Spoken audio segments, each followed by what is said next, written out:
Hello all. இன்னைக்கு நம்ம பார்க்க போகிற டாபிக் நீட் பாயிண்ட் ஆஃப் வியூவில் ரொம்பவே ஒரு முக்கியமான டாபிக் பொட்டென்ஷியோமீட்டர். பொட்டென்ஷியோமீட்டர் யூசஸ் என்ன, அது வச்சு எந்த மாதிரியான ப்ராப்ளம்ஸ்லாம் வரலாம் அப்படின்றதெல்லாம் பார்க்குறதுக்கு முன்னாடி நம்மளுக்கு பொட்டென்ஷியோமீட்டர் என்னன்னு தெரியணும்ல.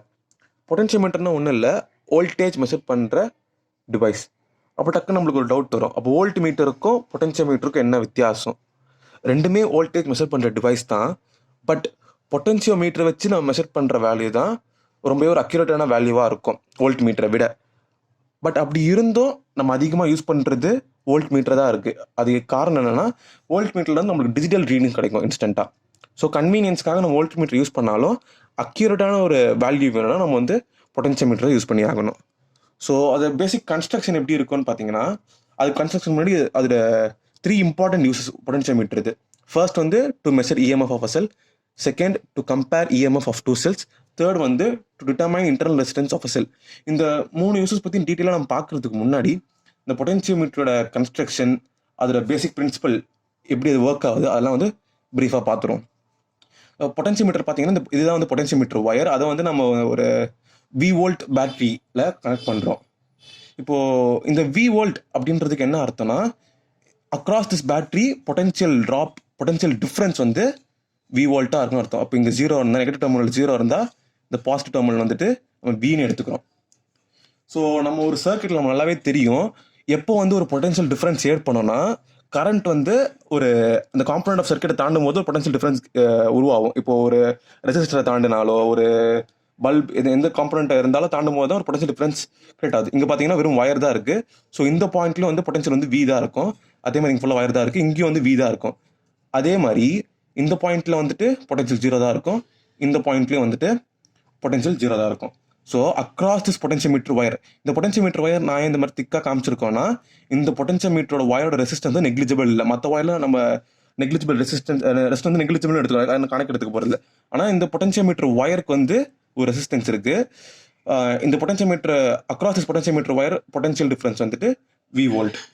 இப்போது இந்த பொட்டென்ஷியோமீட்டர் ஒயரோட லென்த் வந்து எல் லென்த்தில் பொட்டென்ஷியல் டிஃப்ரென்ஸ் வந்துட்டு வி வோல்ட்டு. அப்போ யூனிட் லென்த்தில் எவ்வளோ பொட்டென்ஷியல் டிஃப்ரென்ஸ் இருக்கும்? இதை நான் டிவைட் பண்ணேன்னா எல்லால V/L. இந்த பக்கம் எல்லாரும் டிவைட் பண்ணுறதுனால தான் 1 வருது. அப்போ இந்த பக்கம் டிவைட் பண்ணனா V/L. அப்போ யூனிட் லென்த்தில் வந்து பொட்டென்ஷியல் டிஃப்ரென்ஸ் வந்துட்டு V/L. இந்த V/L தான் வந்துட்டு நம்ம கேன்னு ரெப்ரசன்ட் பண்ணுறோம். K is equal to V/L. இந்த K தான் வந்து பொட்டென்ஷியல் கிரேடியன்ட் அப்படின்னு சொல்கிறோம். இந்த கேவை தான் பொட்டென்ஷியல் கிரேடியன்ட். இதுதான் வந்து ஃபர்ஸ்ட் பேசிக் பிரின்சிபல் பொட்டென்ஷியோமீட்டர். இது எப்படி ஒர்க் ஆகுது, நம்ம இந்த கே வந்து ரொம்ப இம்பார்ட்டன்ட் பொட்டென்ஷியோமீட்டர் பொறுத்த வரைக்கும். இப்போது பொட்டென்ஷியோமீட்டர் சம்மந்தப்பட்ட ப்ராப்ளம் சால்வ் பண்ணுறதுக்கு ஒரு தம் ரூல், கீ ரூல் நம்ம மறந்துடக்கூடாது, ஞாபகம் வச்சுக்கணும்னா, எந்த சர்க்யூட்டானா இருக்கட்டும், கரண்ட் ஆல்வேஸ் ட்ராவல்ஸ் இன் க்ளோஸ் லூப்பில் மட்டும் தான் கரண்ட் ட்ராவல் ஆகும். இப்போ இந்த பாயிண்ட்லேருந்து ஒரு பிரான்ச்சுக்கு கரண்ட் போகணும்னா அதே பாயிண்ட்டுக்கு அந்த கரண்ட் திருப்பி வரத்துக்குள்ள சாத்தியக்கூறு இருந்தால் மட்டும் அந்த பிரான்ச்சில் போகும். அந்த கரண்ட்டால் அந்த பாயிண்ட்டுக்கு திருப்பி வர முடியாதுன்னா இந்த பிரான்ச்சில் போகும். இந்த பிரான்ச்சில் போச்சுன்னா இப்படி போயிட்டு திருப்பி இந்த பாயிண்ட்டுக்கு இந்த கரண்டால் வர முடியும், ஒரு க்ளோஸ் லூப். பட் இங்கே வந்து இங்கே ஒரு கீ வச்சு நான் ஓப்பன் பண்ணி விட்டுருந்தேன்னா இந்த கரண்டால் திருப்பி இந்த பாயிண்ட்டுக்கு வர முடியாதுன்னா அந்த பிரான்ச்சில் கரண்ட்டே போகாது. இது கண்டிப்பாக நம்ம ஞாபகம் வச்சுக்க வேண்டிய ஒரு விஷயம். ஓகேங்களா? இதை மைண்டில் வச்சுட்டு நம்ம வந்து ஃபர்ஸ்ட் யூஸுக்கு போயிடும். பொட்டென்ஷியோமீட்டரோட ஃபர்ஸ்ட் யூஸ். பொட்டென்ஷியோமீட்டரோட ஃபர்ஸ்ட் யூஸ் நம்ம முன்னாடி பார்த்த மாதிரி என்ன பார்த்தீங்கன்னா, to measure EMF of cell. So இந்த செல் தான் இருக்குது, இந்த செல்லோட இஎம்எஃப் வந்துட்டு ஈன்னு சப்போஸ் அச்சீவ் பண்ணிப்போம். நம்ம அது எல்லா செல்லுன்னு இருந்தால் இன்டர்னல் ரெசிஸ்டன்ஸ் கண்டிப்பாக இருக்கும்ல, அந்த இன்டர்னல் ரெசிஸ்டன்ஸ் வந்து R. இந்த ஃபஸ்ட்டு பார்த்தா பேசிக்காக இருக்க மாதிரி இந்த வி வோல்ட் பேட்டரி ஒன்று இருக்குது, பொட்டென்ஷியோமீட்டர் ஒயர் இருக்குது. இப்போது இது அடிஷனல் நம்ம என்ன ஆட் பண்ணுறோன்னா, ஒரு கேல்வனோமீட்டரும் ஒரு மூவபிள் ஜாக்கியும் வந்து ஆட் பண்ணுறோம். இந்த கேல்வனோமீட்டரோட யூஸ் என்னன்னு பார்த்தீங்கன்னா, இந்த கேல்வனோமீட்டர் வழியாக ஒரு சின்ன கரண்ட் பாஸ் ஆனால் கூட அது கண்டுபிடிச்சிடும், அது வந்து டிடெக்ட் பண்ணி கேல்வனோமீட்டர் வந்து டிஃப்ளெக்ட் ஆக ஆரம்பிச்சிடும். ஸோ ஒரு சின்ன அமௌண்ட் ஆஃப் கரண்ட் போனால் கூட அது வந்து இந்த கேல்வனோமீட்டரால் கண்டுபிடிக்க முடியும். அதுக்காக கேல்வனோமீட்டர். இந்த ஜாக்கி வந்து நம்ம மூவ் பண்ணலாம். இப்போ நான் எங்கே பாயிண்ட்டில் வைப்பேன், ஜாக்கி எங்கே வைப்பேன், எந்த பாயிண்ட்டில் வைக்கும் போது கரெக்டாக நோட் பண்ணுங்க, எந்த பாயிண்ட்டில் அந்த ஜாக்கியை வைக்கும் போது இந்த கேல்வனோமீட்டரில் டிஃப்ளெக்ஷனே வரலையோ அந்த பாயிண்ட்டு தான் நான் வந்து நல் பாயிண்ட்னு சொல்கிறேன். இந்த பாயிண்ட் நல் பாயிண்ட்னு சொல்கிறேன். எந்த பாயிண்ட்டில் நான் வந்து ஜாக்கியை ப்ளேஸ் பண்ணும்போது இந்த கேல்வனோமீட்டர் டிஃப்ளெக்டே ஆகலையோ, அதாவது இந்த ஒயர் வழியாக கரண்ட்டே பாஸ் ஆகலன்னா டிஃப்ளெக்ட் ஆகாது. எந்த பாயிண்ட்டில் நான் விற்கும்போது கேல்வனோமீட்டர் டிஃப்ளெக்டே ஆகலையோ, இந்த வழியாக கரண்ட்டே போகலையோ, அதுதான் வந்துட்டு நான் நல் பாயிண்ட்னு சொல்கிறேன். சரிங்களா? அப்போ நல் பாயிண்ட் இது வந்துட்டு இந்த வழியாக நான் இந்த பாயிண்ட்டில் வைக்கும்போது இதான் நல் பாயிண்ட்னு எடுத்துக்கிறேன் நான். இங்கே வைக்கும்போது நான் கரண்ட்டே பாஸ் ஆகலன்னு அர்த்தம். இந்த பாயிண்டோட பொட்டென்ஷியலும் இந்த பாயிண்டோட பொட்டென்ஷியலும் சேம்னு அர்த்தம். எப்படி இந்த பாயிண்டோட பொட்டென்ஷியலும் இந்த பாயிண்டோட பொட்டென்ஷியல் இந்த பாயிண்டோட பொட்டென்ஷியலும் இந்த பாயிண்டோட பொட்டென்ஷியலும் சேம்னு அர்த்தம். ஏன்னா ஒரு பொட்டென்ஷியல் டிஃபரன்ஸ் இருந்தால் தான் கரண்ட் பாஸ் ஆகும். எப்படி வாட்டர் வந்து ட்ராவல் ஆகிறதுக்கு ஒரு ப்ரெஷர் டிஃபரன்ஸ் தேவைப்படுதோ, அதே மாதிரி கரண்ட் பாஸ் ஆகிறதுக்கு ஒரு பொட்டென்ஷியல் டிஃபரன்ஸ் கண்டிப்பாக தேவை. இந்த பாத்தில் கரண்ட்டே போல என்ன அர்த்தம்?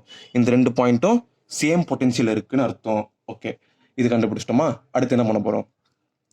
இப்போ இந்த ஸ்டார்டிங்லேருந்து இந்த லென்த் இருக்குல்ல, இந்த ஸ்டார்டிங் பாயிண்ட்லேருந்து இந்த நல் பாயிண்ட்டுக்கான லென்த் வந்து நான் சப்போஸ் எக்ஸ்ன்னு அசியூம் பண்ணிக்கிறேன். இந்த லென்த்தை நான் வந்து எக்ஸ்ன்னு அசியூம் பண்ணிக்கிறேன்.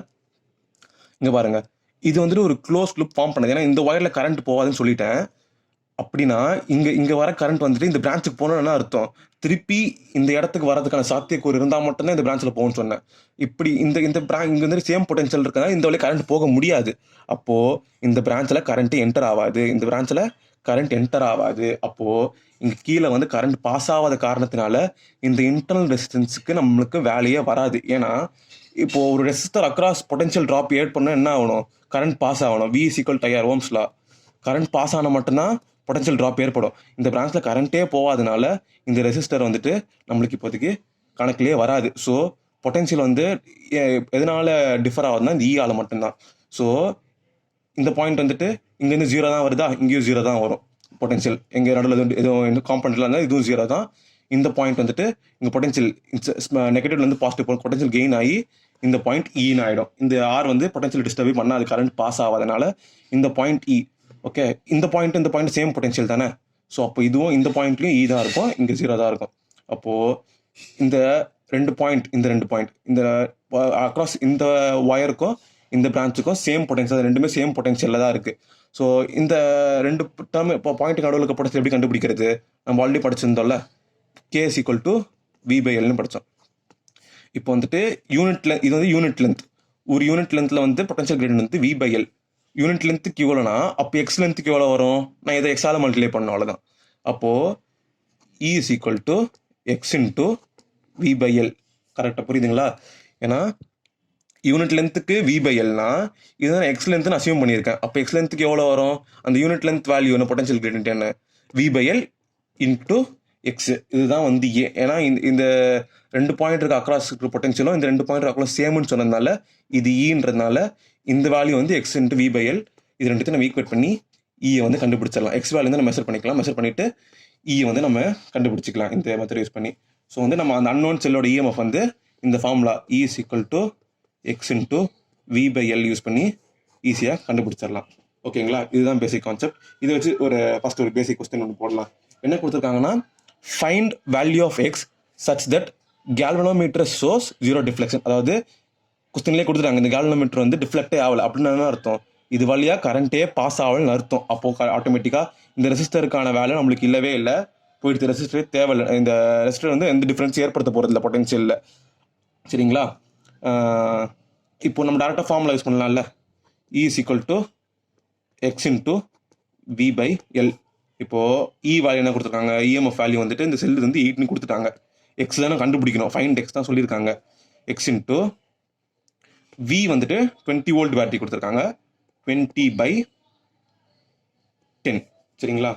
இப்போ கேன்சல் பண்ணிட்டேன்னா X = 4 மீட்டர்னு கிடச்சிடும். இதுதான் என்னோட ஆன்சர். இப்போது ஓகேங்களா? இப்போ அடுத்து நம்ம ஃபர்தராக ப்ரொசீட் பண்ணுறதுக்கு முன்னாடி இந்த பொட்டென்ஷியோமீட்டர் வந்து ப்ராப்பராக ஒர்க் ஆகிறதுக்கு 2 முக்கியமான கண்டிஷன்ஸ் இருக்குது. இந்த கண்டிஷன்ஸ் இருந்தால் மட்டும்தான் பொட்டென்ஷியோமீட்டர் ப்ராப்பராக ஒர்க் ஆகும். அதில் ஃபர்ஸ்ட் கண்டிஷன் என்னன்னு பார்த்தீங்கன்னா, polarity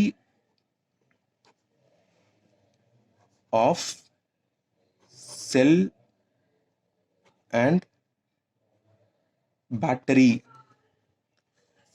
should not be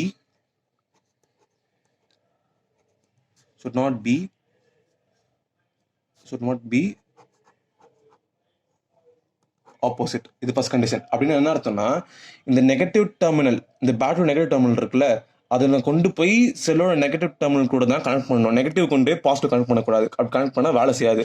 அது ஏன்றதும் நம்ம தனியாக ஒரு கேஸ் எடுத்து பார்ப்போம். அதே மாதிரி நீங்கள் இதில் பாசிட்டிவ் கனெக்ட் பண்ணுறா, இந்த பக்கம் பாசிட்டிவ் தான் இருக்கணும். நெகட்டிவ் தான் கனெக்ட் ஆகணும். பாசிட்டிவ் தான் கனெக்ட் ஆகணும். பொலாரிட்டி வந்து ஆப்போசிட்டாக இருக்கக்கூடாது. இது ஃபர்ஸ்ட் கண்டிஷன். செகண்ட் வந்துட்டு வோல்டேஜ் ஆஃப்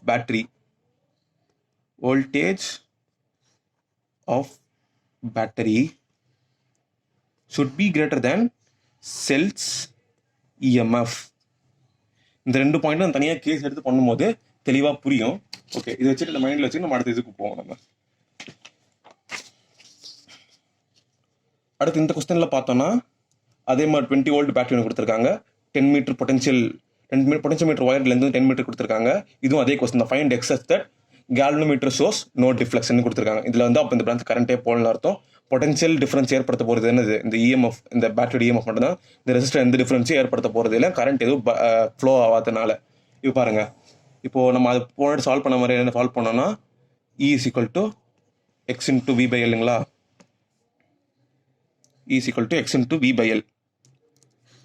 E வந்து 4 is equal to x into 20 by L என்னது 10. இப்போ x is equal to 2 மீட்டர்னு வந்துடும். But x is equal to 2 மீட்டர்னு வந்தாலுமே இது கரெக்ட் ஆன்சர் கிடையாது.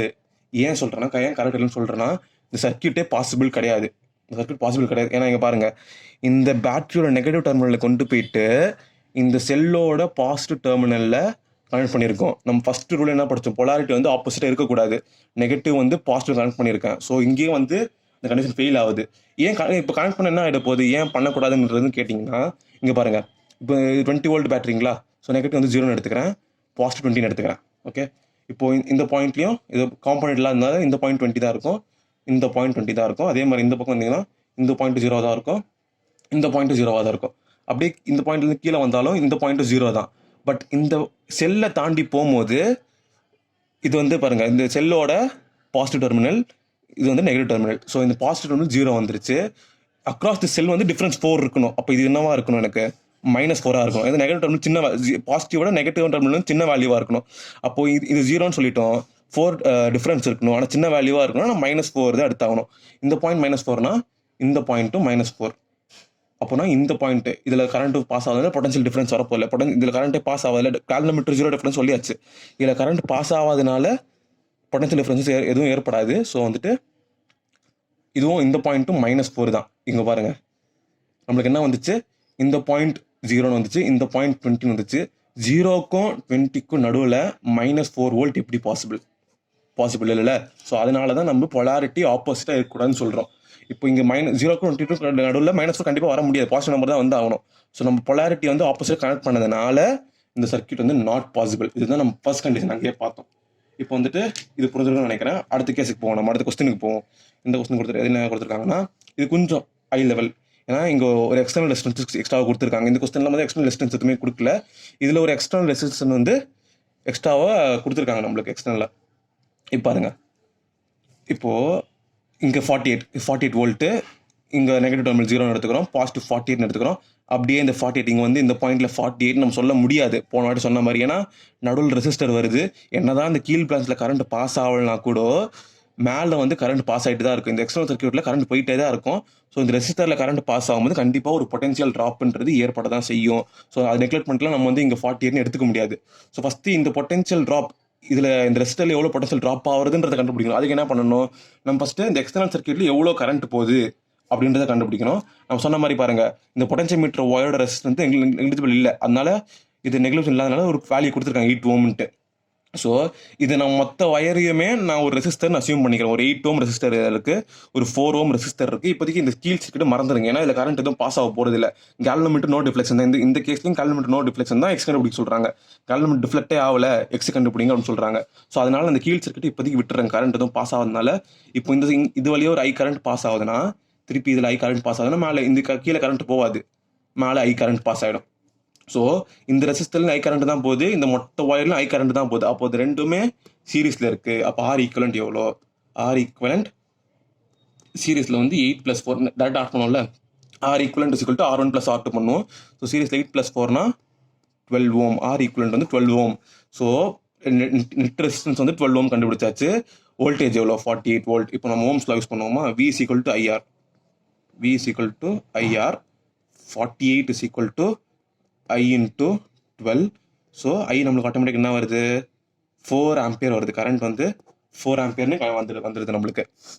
ஸோ இந்த ரெசிஸ்டர் வழியாக 4 ஆம்பியர் கரண்ட் பாஸ் ஆகுதுன்னா இந்த ரெசிஸ்டரில் எவ்வளோ பொட்டன்ஷியல் ட்ராப் ஏற்படும், அது V is equal to I into R.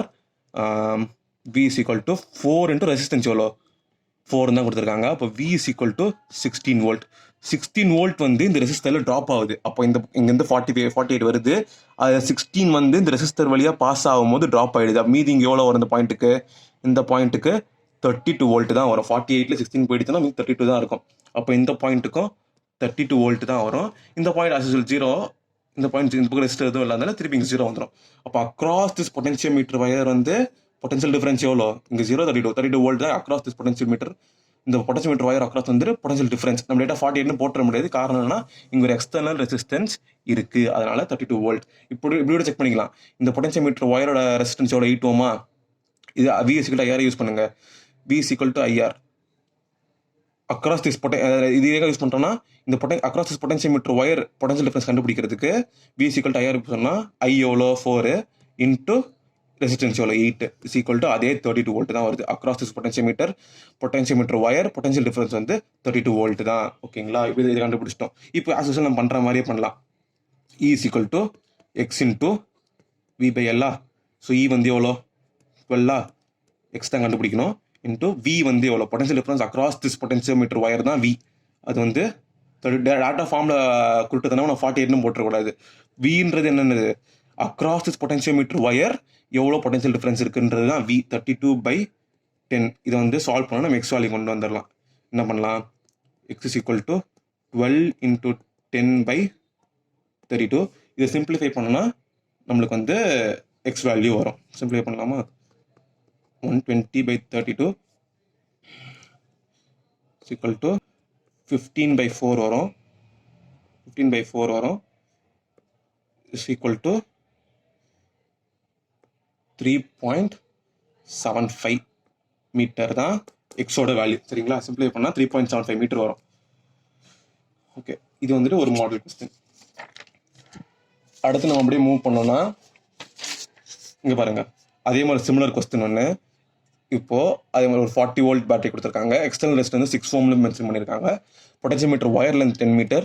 அதே கேஸ் தான் கேல்வனோமீட்டர் சோர்ஸ் நோ டிஃப்ளெக்ஷன். அந்த கேஸில் வந்து நம்ம எக்ஸ் கண்டுபிடி, எக்ஸ் வேல்யூ வந்து கேட்குறாங்க. பேலன்சிங் லென்த் சொல்லுவோம், 11 பாயிண்ட்ல அது பேலன்சிங் லென்த் எக்ஸோட வேல்யூ கேட்குறாங்க. ஸோ நம்ம அது போனாடி பண்ண மாதிரியே பண்ணுவோம். நெட் ரெசிஸ்டன்ஸ் எவ்வளோ, இல்லை RE equal to 6 + 4 is equal to 10 ஓமுங்களா.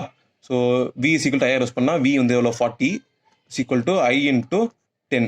இதுலேயும் வந்து I எவ்வளோ வருது, 4 ஆம்பியர் தான் வருது.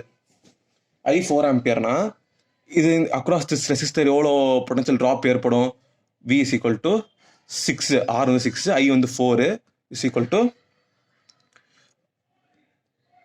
24 வோல்ட் வந்து இதில் ட்ராப் ஆகிடுது. 40ல் 24 வந்து இதில் இந்த பாஸ் பண்ணும்போது ட்ராப் ஆகிடுது. மீதி எவ்வளோ வரும், அப்போ இங்கே இந்த பாயிண்ட்டுக்கு 40ல் 24 போயிடுச்சுன்னா மீதி 16 வோல்ட் வரும். இந்த பக்கம் வந்துட்டு 0 அப்படியே வரும். 0ல் 40 இங்கே வருது.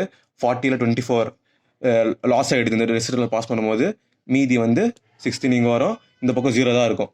இப்போ பாருங்க, இங்கே தான் நம்ம அங்கே ஃபஸ்ட்டு பார்த்தோம் செகண்ட் கண்டிஷன் ஒன்று பார்த்தோம்ல, அது வந்து இங்கே ப்ளே பண்ண ரோல். இங்கே பாருங்க, இது EMF வந்து 20 வோல்ட். ஆனால் பாருங்க, across this potentiometer potential difference வந்து 16 வோல்ட் தான், EMF விட கம்மியாக இருக்குது. ஸோ இந்த செட்டப் வச்சுக்கிட்டு, இந்த 10 மீட்டர் வயரை வச்சுக்கிட்டு நம்மளால் இந்த 20 வோல்ட் வந்து மெஷர் பண்ண முடியாது. இந்த வயர் பத்தாது. நீங்கள் கால்குலேட் பண்ணிங்கன்னா ஆன்சர் வந்து 10க்கு மேலே வரும். பாருங்கள், இப்போ பாருங்கள், இந்த ஃபார்முலா யூஸ் பண்ணி பாருங்கள். 16 is equal to X into V எவ்வளோ 16/L வந்து 10. சாரி 16 20. E வந்து 20 இல்லை. E is equal to X into V by L. அப்போது 20 is equal to X into 16/10. ஓகேவா, அப்போது X எவ்வளோ வரும், 20 into 10/16. கேன்சல் பண்ணோன்னா 5 8 2 5 25/2 வருது. அப்படின்னா 12.5 மீட்டர் வருது. அதாவது 10 மீட்டருக்கு மேலே போகுது. அப்போது இதை வச்சு நம்ம வந்து இந்த பேட்டரி இஎம்எஃப் கண்டுபிடிக்க முடியும். 10 மீட்டர் தான் நம்மளுக்கு இருக்கு. இது வந்து 12.5 மீட்டர் போகுது. இங்கதான் வந்து அந்த செகண்ட் கண்டிஷன் வந்து நம்ம ப்ரூவ் பண்றோம். ஏன் வந்துட்டு பேட்டரி என்ன சொல்லி இந்த பேட்டரிஸ் வோல்டேஜ் வந்து இது செல்லோட இஎம்எஃபோட அதிகமாக தான் இருக்கணும். ஆனால் சாட்டிஸ்ஃபை பண்ணுது இது 20 வோல்ட் 40 வோல்ட் தான் கரெக்டாக தானே அப்படின்னு பார்த்து கேட்டிங்கன்னா அது வந்துட்டு அதோட ஆக்சுவல் அர்த்தம் என்னன்னா அக்ராஸ் திஸ் பொட்டென்சியோமீட்டர் என்ன பொட்டன்ஷியல் டிஃபரன்ஸ் இருக்கோ அது வந்து இந்த செல்லோட இஎம்எஃப் விட அதிகமாக இருக்கணுன்றது ஆக்சுவல் மீனிங். இது வந்து நம்ம தெளிவாக புரிஞ்சுக்கணும். ஸோ இது வந்து இதை மைண்டில் வச்சுட்டு நம்ம அடுத்த செகண்ட் கேஸுக்கு போவோம். செகண்ட் கேஸ் வந்துட்டு இந்த ஃபர்ஸ்ட் இது வரைக்கும் கரெக்டாக புரிஞ்சிடாலே இதுக்கப்புறம் வரப்போகிற கேஸ்லாம் இது ஒரு கண்டினியூஷன் மாதிரி தான். டக்கு ஈஸியாக பண்ணிடலாம்.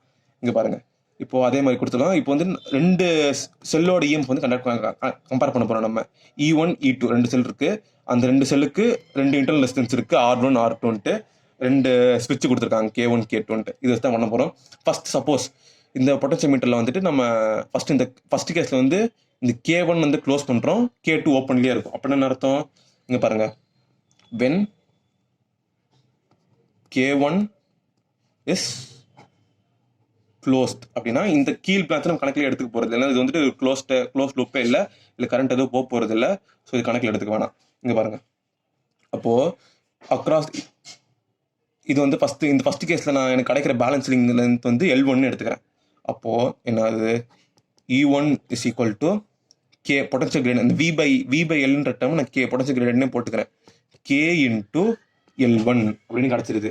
ஏன் K இன்ட்டு L1? அந்த எக்ஸ்ன்றது தான் பேலன்சிங் லென்த்தில் நம்மளுக்கு ஃபார்முலா என்ன தெரியும்?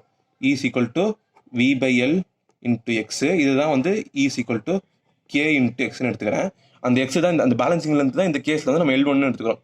அப்போது E1 is equal to K into L1. இப்போ செகண்ட் கேஸ் வந்து when K2 is closed அப்படி பார்க்கும்போது E2 K2 க்ளோஸ் பண்ணுறோம், K1 வந்து ஓப்பன் பண்ணி விட்டுறோம். K2 க்ளோஸ் பண்ணிட்டு K1 ஓப்பன் பண்ணி விட்டுறோம். அப்போ E2 is equal to K into L2.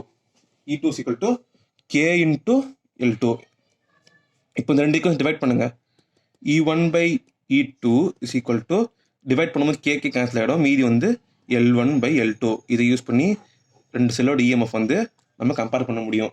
In case நம்மளுக்கு வந்து ஒரு செல்லோட இஎம்எஃப் கொடுத்துருந்தாங்கன்னா அதை யூஸ் பண்ணி இந்த ரெண்டு பேலன்சிங் யூஸ் பண்ணி இன்னொரு செல்லோட இஎம்எஃப் வந்து நம்ம கண்டுபிடிச்சிக்கலாம். இப்போ நம்ம ஃபர்ஸ்ட் ரெண்டு இம்பார்ட்டன்ட் யூஸஸ் பார்த்து முடிச்சிட்டோம் பொட்டன்சியோமீட்டர். தேர்ட் யூஸ் என்னன்னு பார்த்தீங்கன்னா to determine internal resistance of a cell. ஒரு செல்லு கொடுத்துருக்காங்கன்னா அதோட இன்டர்னல் ரெசிஸ்டன்ஸை பொட்டன்சியோமீட்டரை யூஸ் பண்ணி எப்படி கண்டுபிடிக்கிறது. அதே மாதிரி பேசிக்காக அந்த V வோல்ட் பேட்டரி இருக்கு, பொட்டன்சியோமீட்டர் ஒயர் இருக்கு, கீழே வந்து இஎம்எஃப் வந்து கொடுத்துருக்காங்க, இன்டர்னல் ரெசிஸ்டன்ஸ் வந்து 6. இதை கண்டுபிடிக்கணும். நம்ம எக்ஸ்ட்ரா வந்து ஒரு ரெசிஸ்டன்ஸ் வந்து இந்த கீழே இருக்க சர்க்யூட்க்கு வந்து ஆட் பண்ணியிருக்கோம். சரிங்களா? இங்கே வந்து ஒரு கீ இருக்கு, இந்த கீயை மறந்துடாதீங்க. இங்கே ஒரு ஸ்விட்ச் இருக்கு, ஸ்விட்ச் கீ இருக்கு. ஃபர்ஸ்ட் கேஸ் வந்துட்டு வென் K இஸ் ஓப்பன், அதான் நான் K கனெக்ட் பண்ணல, K வந்து ஓப்பனாக கனெக்ட் பண்ணல அப்படின்னா என்ன அர்த்தம்? கீழே இருக்க சர்க்யூட் வந்து ஒரு கம்ப்ளீட் க்ளோஸ் லூப் ஃபார்ம் பண்ணாது. இங்கே ஒரு கேப், இங்கே K கனெக்ட் ஆகாமல் இருக்கிறதுனால கீழ் சர்க்யூட் வந்து ஒரு க்ளோஸ் லூப் ஃபார்ம் பண்ணாது. அப்போ என்ன அர்த்தம்னா இங்கே ஒரு கரண்ட் வருதுன்னு வச்சுக்கோங்க. அந்த கரண்ட் ஒரு ஐ கரண்ட் இங்கே இந்த பாயிண்ட்டுக்கு வருதுன்னா, ஐ கரண்ட் இங்கே ட்ராவல் பண்ணுதுன்னா இந்த பாயிண்ட்டுக்கு வந்த பிறகு இங்கே போகலாமா வேணாமான்னு பார்க்கும். எப்படி டிசைட் பண்ணோம்? திருப்பி அந்த பாயிண்ட்டுக்கு அதால் வரக்கூடிய சாத்தியக்கூறு இருந்தால் மட்டும்தான் இந்த வழியாக அது போகும். ஸோ இது வந்து பேலன்சிங் லென்த்து நல் பாயிண்ட். இந்த ரெண்டு பொட்டன்ஷியல் சேம். ஸோ இது வழியாக கரண்டால் போய் இந்த பாயிண்ட் திருப்பி வர முடியாது. ஸோ இந்த வழி வந்து இந்த ரூட் வந்து கேன்சல் ஆகிடுச்சு, இந்த ரூட் வழியாக போக முடியாது. ஸோ இன்னொரு ரூட் இருக்குது, கீழ் வழியாக போக முடியுமா திருப்பி இந்த பாயிண்ட்டுக்கு வரதுக்கு அப்படின்னு கரண்ட் பார்க்கும். பட் கீழ் வழியாகவும் பார்த்தீங்கன்னா இந்த K வந்து கனெக்ட் ஆகாமல் இருக்கிறதுனால கீழ் வழியாகவும் வந்துட்டு கரண்டால் பாஸ் பண்ண முடியாது. ஸோ ஆஸ் யூஷுவல் வந்து இந்த பிரான்ச்சில் கரண்ட் போகாது, திருப்பி அதுக்கு அந்த பாயிண்ட்டுக்கு வரதுக்கான சாத்தியக்கூறு இல்லாதனால இந்த பிரான்ச்சில் கரண்ட் போகாது. So across these two points potential difference வந்து தான் இருக்கும். ஸோ நம்ம அந்த ஃபார்முலா யூஸ் பண்ணோன்னா V is equal to K into L1. ஃபர்ஸ்ட் கேஸில் வந்து நான் பேலன்சிங் L1 எடுத்துக்கிறேன், L1. இப்போ செகண்ட் கேஸில் வந்து என்ன ஆகுதுன்னா இது வந்து ஒரு case E is equal to K into L1. Second கேஸில் வென் K இஸ் க்ளோஸ்ட். இப்போ அதே மாதிரி இந்த பாயிண்ட்டுக்கு ஒரு கரண்ட் வருதுன்னு வச்சுக்கோங்க, இந்த வழியாக போக பார்க்குது, திருப்பி அதால் அந்த இடத்துக்கு வந்துட முடியுமான்னு சாத்தியம் இருக்கான்னு பார்க்குது. இப்போது இந்த வழியாக போக முடியாது, இது வந்து நல் பாயிண்ட், இன்னொரு நல் பாயிண்ட், வேறு இடத்துல நல் பாயிண்ட் வருதுன்னு வச்சுக்கோங்களேன். நான் அந்த கீயை க்ளோஸ் பண்ணும்போது அது L2ன்னு எடுத்துப்போம். நம்ம அந்த லென்த்து, அந்த பேலன்சிங் லென்த் L2ன்னு எடுத்துப்போம். திருப்பி இந்த வழியாக போக முடியாது. ஏன்னா வந்துட்டு 2 பொட்டன்ஷியல் சேம். இந்த வழியாக பொட்டன்ஷியல் டிஃபரன்ஸ் எதுவுமே இல்லை, கரண்ட்டால் போக முடியாது. ஸோ இன்னொரு ரூட் இருக்குது. இதில் போகுமான்னு பார்க்கும்போது இந்த கீ வந்து நம்ம க்ளோஸ் பண்ணிட்டோம், கரண்ட் ஆயிடுச்சு. ஸோ இப்படி ஒரு வழி இருக்குது திருப்பி இந்த பாயிண்ட்டுக்கு இந்த கரண்ட் வர்றதுக்கு.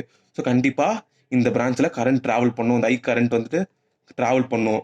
ஸோ இந்த கரண்ட் ட்ராவல் பண்ணுறதுனால என்ன ஆகுது, இப்போ நம்ம இன்டர்னல் ரெசிஸ்டன்ஸுக்கும் வேலை வந்துடுது. ஏன் வேலை வந்துடுது, இதில் கரண்ட் ஐ கரண்ட் பாஸ் ஆகிறதுனால அந்த ரெசிஸ்டன்ஸ் அக்ராஸ் வந்து ஒரு பொட்டன்ஷியல் ட்ராப் ஏற்படும். இந்த பொட்டன்ஷியல் ட்ராப் ஏற்படும், கரெக்டுங்களா? அப்போனால இந்த அப்படி பொட்டன்ஷியல் ட்ராப் ஏற்படுறதுனால அக்ராஸ் தீஸ் 2 பாயிண்ட்ஸ் நான் வந்து பொட்டன்ஷியல் டிஃபரன்ஸ் ஈன்னு எடுத்துக்க முடியாது. இங்கேயும் ஒரு பொட்டன்ஷியல் ட்ராப் அக்ராஸ் ரெசிஸ்டரும் ஒரு பொட்டன்ஷியல் ட்ராப் ஏற்படுது. ஸோ எவ்வளோ ஏற்படுது, இ மைனஸ் ஐஆர். ஏன் ஐஆர், ஓம்ஸ்லா படி இந்த ரெசிஸ்டர் அக்ராஸ் எவ்வளோ பொட்டன்ஷியல் ட்ராப் ஆகும், ஐஆர், ஐ ஸ்மாலர், சாரி இது வந்து I into smaller, resistance R, current வந்து ஐ கரண்ட் போகுது. அதனால இ இஸ் ஈக்குவல் டு திருப்பி எழுதிக்காங்க, E is sorry E minus IR is equal to K into L2. 2 equation கிடச்சிருச்சா, ஃபர்ஸ்ட் ஈக்குவேஷன் செகண்ட் கிடச்சிருச்சு. இப்போ இந்த 2 ஈக்குவேஷன் யூஸ் பண்ணி எனக்கு இப்போ மெயினாக என்ன வேணும், மெயின் கோல் வந்து ஆர் கண்டுபிடிக்கிறது, ஆர் வேல்யூ கண்டுபிடிக்கணும்.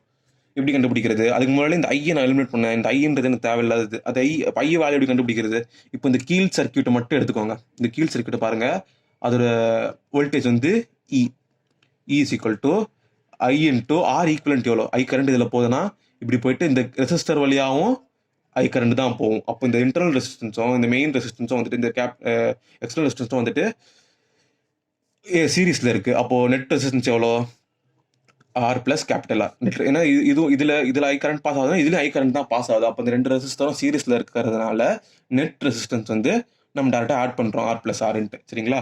அப்போ ஐ வேல்யூ எவ்வளோ, I is equal to E by R plus R.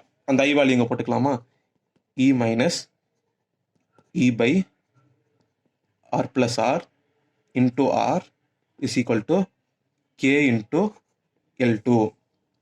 இதில் வந்து நான் E காமனாக எடுத்துடுறேன். E காமனாக வெளில எடுத்த பிறகு நான் மீதி என்ன இருக்கும், 1 minus R by R plus R is equal to K into L2. So E into நான் LCM எடுத்து சிம்பிளை பண்ண போகிறேன். இப்போ LCM வந்து R plus R தானே, R plus R minus R already இருக்குது, by R plus R is equal to K into L2. So இந்த plus R minus R cancel ஆகிடும், மீதி ஆர் மட்டும் தான் இருக்கும். So E into R by R plus R is equal to K into L2. இப்போது இந்த இந்த இந்த ஈக்குவேஷன் இருக்குல்ல, இது ஈக்குவேஷன் 2ன்னு எடுத்துக்கிறேன், இது ஈக்குவேஷன் 1ன்னு எடுத்துக்கிறேன். இப்போ இந்த 2 ஈக்குவேஷனை டிவைட் பண்ணும்போது என்ன ஆகும், நான் வந்து 1 இந்த 2 ஈக்குவேஷன் டிவைட் பண்ண போகிறேன். 1/2 பண்ணும்போது என்ன ஆகுது, இந்த ஈக்குவேஷன் டிவைட் பண்ணும்போது பாருங்கள், இந்த ஈயும் இந்த ஈயும் கேன்சல் ஆகிடுமா, மீதி வந்துட்டு 1/r by R plus R equal to கேவும் கேன்சல் ஆகிடும், மீதி வந்துட்டு L1/L2 இருக்கும். இது வந்து மேலே கொண்டு ரெசிப்ரோக்கல் ஆகிடுமா. So R plus R by capital R. தெரியுதுலா கேமராவில், இல்லை ஓகே இருங்க, இங்கே இந்த பக்கம் போடலாம். இப்போ என்ன இருக்குது, 1/2 டிவைட் பண்ணும்போது என்ன வருது, 1/r by R plus R is equal to L1/L2ன்னு வருது. இதை நான் ரெசிப்ரோக்கல் எடுக்கும்போது என்ன ஆகும், ஆர் ப்ளஸ் ஆர் இது மேலே போகுது, R plus R by R is equal to L1/L2. இப்போ நம்மளுக்கு என்ன வேணும், இந்த ஸ்மால் ஆர் தான் வேணும். இப்போ வந்து இந்த ஃப்ராக்ஷனை பிரித்து எழுதுறேன், காமன் டினாமினேட்டருக்குல நான் பிரித்து எழுதிக்கிறேன். இதை சைடில் போடலாருங்க. நான் பிரித்து எழுதும் போது என்ன ஆகுதுன்னா, ஆர் பை ஆர் வந்து R by R plus small R by R is equal to L1/L2. இது 1 தான், 1 plus R by capital R is equal to L1/L2. இந்த 1 இந்த பக்கம் கொண்டு போனோன்னா R by R is equal to L1/L2 minus 1.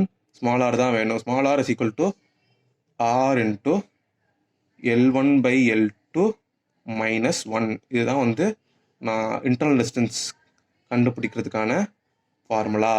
என்ன formula, R is equal to L1/L2 minus 1. இந்த potentiometer concept பொறுத்த வரைக்கும் நம்ம இந்த மாதிரி பிளைண்டாக ஃபார்முலாஸில் ரிமைண்ட் பண்ணிக்கிறத விட நம்ம வச்சுக்கிறத விட நம்ம கான்செப்ட் கரெக்டாக புரிஞ்சுக்கிட்டாலே எந்த மாதிரி ப்ராப்ளம் வந்தாலுமே ஈஸியாக போட்டுடலாம். நம்ம வீடியோ எண்ட் பண்ணுறதுக்கு முன்னாடி ஒரு ப்ரீவியஸ் இயர் கொஸ்டின் ஒன்று பார்த்துருவோம். நீட் 2009 வந்த கொஸ்டின். இந்த கொஸ்டின் என்ன கொடுத்துருக்காங்க ஃபஸ்ட்டு, என்ன டேட்டா கொடுத்துருக்காங்க ஃபஸ்ட்டு பார்த்துருவோம். Potentiometer circuit is setup as shown. The potential gradient across the potentiometer is k volt per centimeter.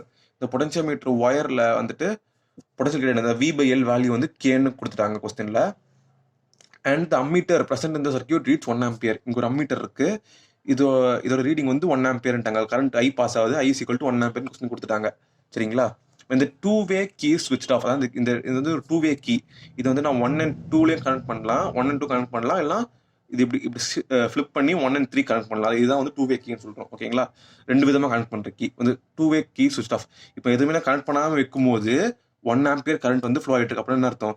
இந்த கீழே ஒரு சர்க்கியூட் இருக்குல்ல, இந்த கீழ் சர்க்கியூட்டில் 1 ஆம்பியர் கரண்ட் ஃப்ளோ ஆகிட்டு இருக்கு. இந்த ரெண்டு சுவிட்சை கனெக்ட் பண்ணல, அப்படி கனெக்ட் பண்ணாமல் இது கணக்கில் எடுத்துக்க வேணாம். ஸோ இந்த கீழ் சர்க்கியூட் தான் ரெண்டு கீயும் ஸ்விட்ச் ஆஃபாக இருக்கும்போது 1 ஆம்பியர் கரண்ட் வந்து பாஸ் ஆகிட்டு இருக்கு. ஓகே, த பேலன்ஸ் பாயிண்ட்ஸ் வந்து key between terminals first case வந்து 1 and 2 கனெக்ட் பண்ணுறோம். இப்போ இந்த 1 and 2 கனெக்ட் பண்ணும்போது பேலன்ஸ் பாயிண்ட் வந்து L1 சென்டிமீட்டர்னு சொல்கிறாங்க. நான் அதே மாதிரி 1 and 3 கனெக்ட் பண்ணும்போது பேலன்ஸ் பாயிண்ட் வந்து L2 சென்டிமீட்டர்னு சொல்கிறாங்க. இப்போ கொஸ்டின் என்ன கேட்குறாங்கன்னா, find the value of R and Xன்னு சொல்லியிருக்காங்க. சரிங்களா? இப்போ R and Xோட வேல்யூ எதுன்னு கண்டுபிடிக்கணும். இது எப்படி கண்டுபிடிக்கணும்னு பார்த்தீங்கன்னா, ஃபர்ஸ்ட் கேஸ் வந்து என்ன பண்ணியிருக்காங்க, 1 and 2 கனெக்ட் பண்ணியிருக்காங்க. இப்போ 1 and 2 கனெக்ட் பண்ணும்போது பேலன்ஸில் லென்த் வந்துட்டு L1 கொடுத்துருக்காங்களா.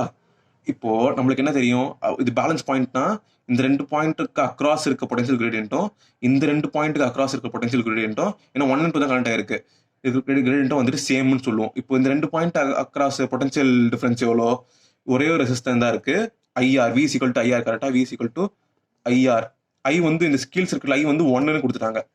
So 1 × R is equal to இந்த 2 பாயிண்ட் நடுவில் பொட்டன்ஷியல், இது கே கொடுத்தனால பொட்டன்ஷியல் கிரேடியன்ட்.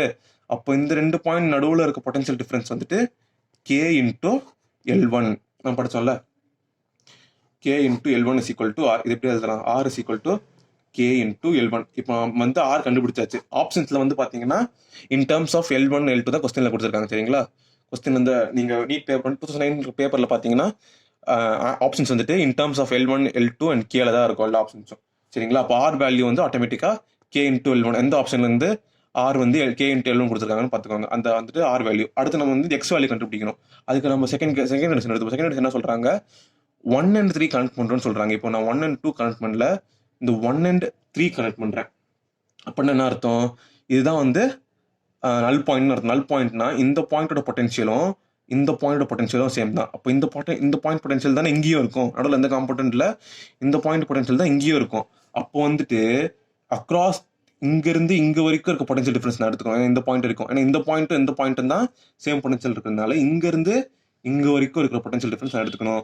இங்கே வந்து எத்தனை ரெசிஸ்டர் இப்போ இன்க்ளூட் ஆகுது, இப்போ வந்து ஆரும் இன்க்ளூட் ஆகுது, எக்ஸும் இன்க்ளூட் ஆகுது. ஸோ இது எடுத்து ரெண்டும் சீரீஸில் இருக்கிறதுனால நான் நெட் ரெசிஸ்டன்ஸ் வந்து R + Xன்னு போட்டுக்கிறேன்.